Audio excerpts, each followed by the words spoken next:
Cette mission technique de la CEDEAO est venue échanger avec les conseillers nationaux sur l'état d'avancement du projet de la nouvelle constitution.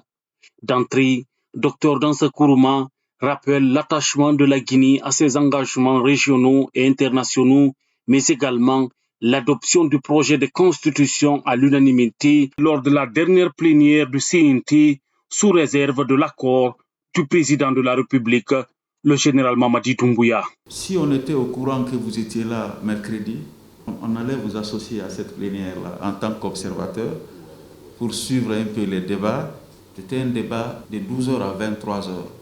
Tous les articles, en tout cas, les articles de la Constitution ont été lus et relits et chacun a eu la possibilité d'en débattre après avoir analysé et pris en compte les recommandations jugées pertinentes que les experts ont formulées.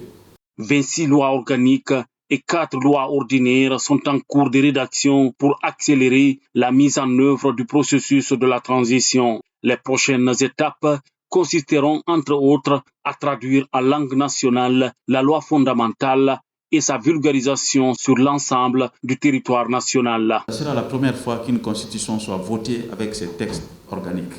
Dans l'histoire politique de la Guinée, ce sera la première fois. On est en refondation, on ne peut pas trahir la vision du chef de l'État.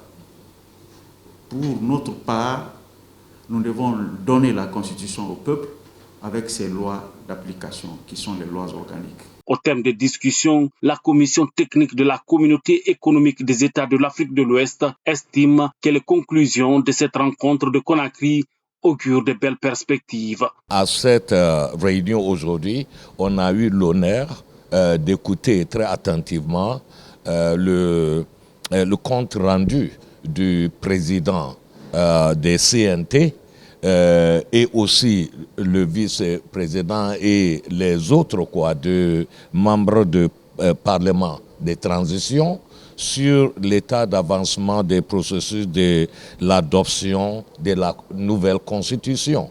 Et on était très ravis d'entendre que déjà le projet de constitution est prêt. Auparavant, l'ambassadeur du Royaume-Uni en Guinée et sa suite ont été reçus par le président du Conseil national de la transition.